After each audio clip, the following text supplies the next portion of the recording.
Here are 3 brand new features for the PS5 that make it the best console ever. How's it going, everyone, and welcome to PSReady. So over the past year and a half, Sony has done some pretty major firmware updates for the PS5. They've added in some really cool features that you might not be aware about. So for today's video, I picked out 3 of my favorites. I'm going to show you how to use them, and I'm going to explain why you'd want to. So let's start out with the newest and arguably most important feature that the PS5 has at this point, variable refresh rate. So this one wasn't tied to any big firmware update or anything. We know that Sony's been sitting on it for a little while, and the reason it's important that the PS5 just got it is because Xbox has had this on the Series X since the beginning. If you don't know what VRR is, or variable refresh rate, you basically need a TV that supports it. So right out of the gate, if you don't have a monitor or a TV that supports variable refresh rate, this is not going to work. And if you try this by connecting your PS5 to a monitor that has FreeSync or G-Sync and it doesn't actually let you do it in the settings menu, that could be because the HDMI port you're connected to isn't the one that supports variable refresh rate. So make sure you're connected to the right HDMI port. We just tried it on a monitor in here and we thought it would work, but the monitor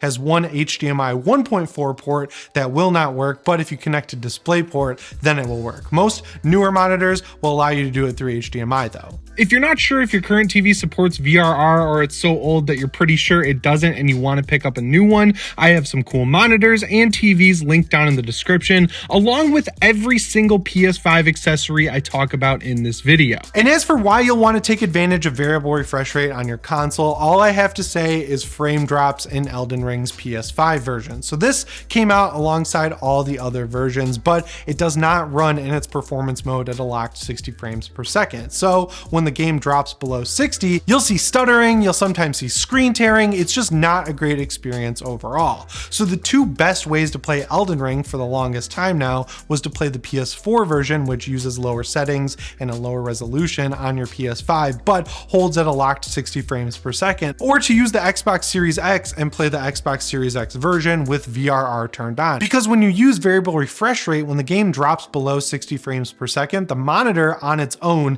instantly adapts to that and you won't see screen tearing, you won't see stuttering. It'll overall feel like a much smoother experience than if you didn't have this technology on your PS5. So turning it on is very simple. All you're going to do is take your PS5 out of rest mode, head into the settings app, scroll down to screen and video, and then scroll down to VRR. The first toggle, self-explanatory, you're turning it from off to on. Now, if you think your monitor supports VRR and it gives you an error message that says it doesn't, make sure you're using A, an HDMI 2.1 cord, and B, make sure that the port your PS5 is plugged into is the one that supports FreeSync, G-Sync, variable refresh rate, adaptive sync, whatever you want to call it. And if you set this up right, it'll allow you to switch it from off to on, but that is just for supported games. And this is admittedly a pretty short list. So starting out, we have Astro's Playroom, Call of Duty Vanguard, Call of Duty Black Ops Cold War, Destiny 2, Devil May Cry 5, Dirt 5, Godfall, Spider-Man Remastered, Spider-Man Miles Morales, Ratchet & Clank Rift Apart, Resident Evil Village, Tiny Tina's Wonderlands,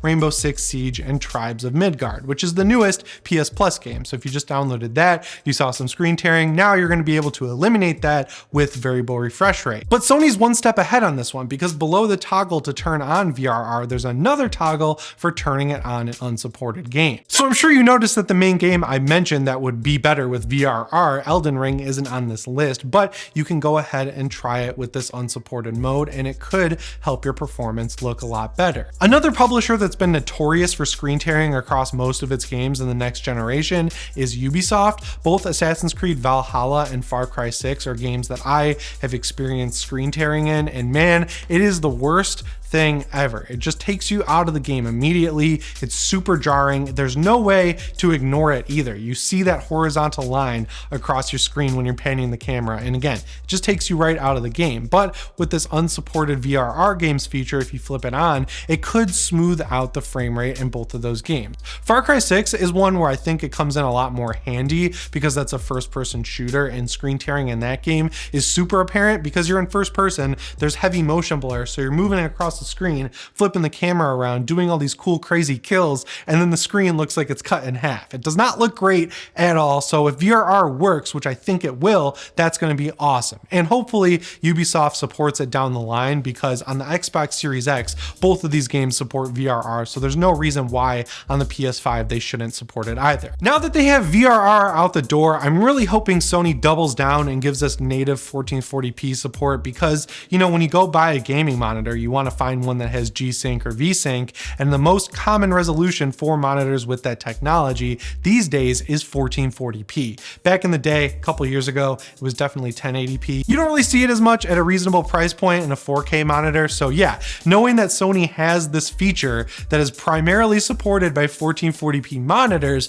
but the PS5 doesn't know how to use a 1440p monitor the right way, that's just a bummer. So hopefully Sony has been working on this, has the feature figured out, and we don't have to wait too long to see it on our consoles. I will say though, if you're shopping for a new monitor, you're going to want to make sure that at least one of the HDMI ports on this monitor is 2.1. That's way more common now than it was even just a couple years ago, but it would really suck to buy a monitor, get it home, set it up, and then realize A, your PS5 can't support its resolution, and B, you can't even take advantage of this awesome new feature that you might have bought it for. And of course, like with every video, any hardware I talk about is linked down in the description. Next up, let's talk about remote play, because it has gotten so much better as time has gone on. I remember using this feature all the time on my PlayStation Vita with my PS4 back when Destiny 1 was out. I was in senior year of college, I was running the school newspaper. So what I would do is I would leave my PS4 in my college apartment, and then I would head over to the newspaper room with my PlayStation Vita, and I would sit there all night waiting for everyone to finish their work, grinding out quests in Destiny 2. It was awesome. As time went on though, that app kind of got neglected. The video quality wasn't there, the frame rate wasn't there,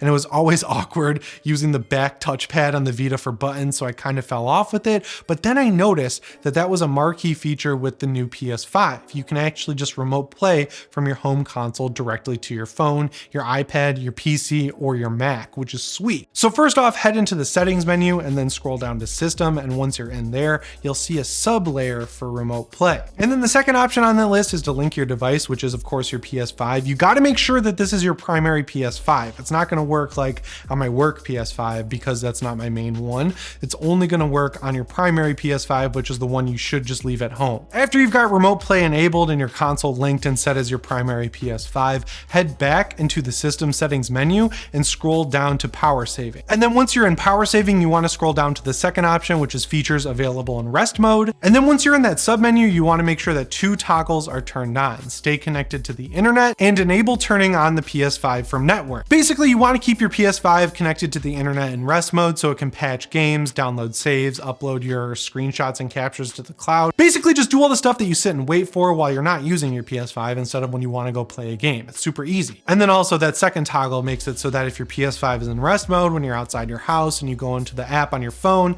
to turn on remote play, your PS5 will come out of rest mode and be available to be played. You know, you got to be able to turn it on. And then once that's set up, you got to get your other devices ready to remote play. So I set this up on my iPhone. Basically, all you have to do is go to the App Store and download the PS Remote Play app. And then from that point forward, you just sign into the PlayStation Network and it'll look across the internet for any console linked to your account. And if you set things up right at home on your PS5, it'll connect directly to it. And from that point forward, you're remote playing your PS5. It's kind of exactly like Microsoft Game Pass or PS Now, but instead of having a PS5 or an Xbox Series X in a server somewhere, you're just connecting directly to the PlayStation at your house. So you got to make sure that your internet is up to standard for this, because if it is not fast at home or it's not fast where you're connecting, you're going to see some blocky textures, you're going to have latency. It is not going to be a good time. But if everything is set up correctly, it's extremely usable and I really enjoy it. Personally, I wouldn't recommend it for something like Destiny 2 or Call of Duty, because that's a 60 FPS first-person shooter.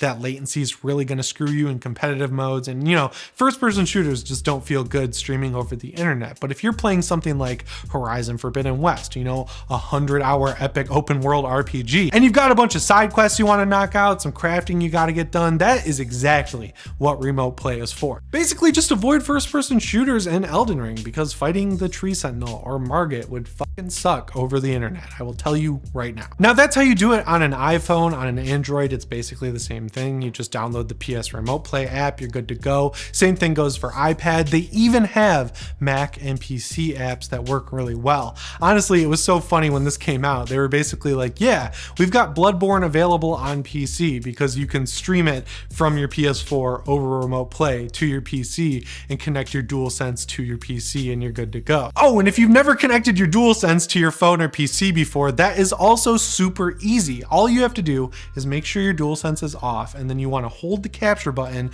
and then hold the PS button until the light bar around the touchpad starts blinking rapidly. It'll look different than it does when you turn on your PS5. Then you go into settings on your phone, go to Bluetooth, pair new device, and your DualSense will show up there. Once you're connected to it, it's a controller you can use on your phone. A ton of different Apple Arcade games support DualSense, which is sweet, and also when you're in that PS Remote Play app, you can use your controller on your phone. You'll have to figure out how to prop your phone up. They make little clips where you can clip your phone onto your controller, but if you need something in a pinch, I guess you could just put it on your knees or something or on the table in front of you. I'm going to use my iPad Pro for this because I have the Magic Keyboard, which basically holds your iPad up like a stand. If I was at a coffee shop or a bar or something and I wanted to play my PS5, that kind of seems like the ideal way to do it. And also, this was super easy to set up on my main gaming PC, and the reason I mention that is because this next tip is how to update the firmware for your DualSense controller on a gaming PC, or any PC for that matter. You can do this on any PC you want. I just have a gaming PC. On the one hand, I want to praise Sony for releasing this app now, but also on the other hand, it's crazy that this controller's been out for over a year and a half and they just released this app, because the DualSense has gotten some pretty major firmware updates since it came out. The first one I can think of off the top of my head is how it would tell you the battery was dying and you needed to plug in your controller when it was only actually about halfway dead. The battery in the DualSense controller already doesn't last long enough as it is, so that made it feel like the life overall was even shorter when it was like, hey, plug me in, your battery is about to die. And if you were using your controller on PC, which is more and more common because people really like the DualSense, we're getting PlayStation ports on PC like Horizon Zero Dawn, Days Gone, God of War, you know, some of PlayStation's biggest and best games that work natively with the DualSense, and Ghostwire Tokyo also does as well. It got super annoying that people can never update the firmware on their controller unless they had a PS5. But now all you have to do is head to Google or head down in the description and download the PC firmware updater app from Sony. It's the most boring app of all time for sure, but it gives you a way to update the firmware on your brand new DualSense easily, and it should only take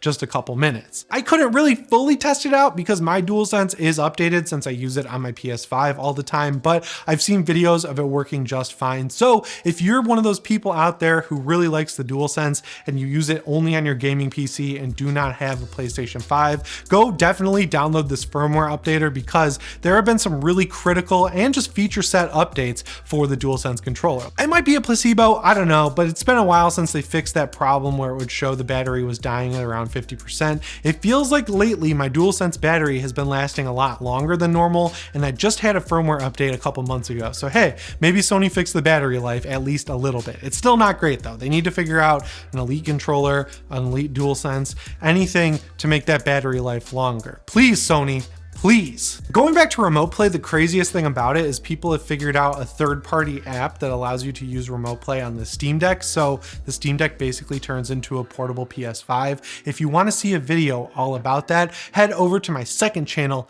Deck Ready, and make sure you subscribe.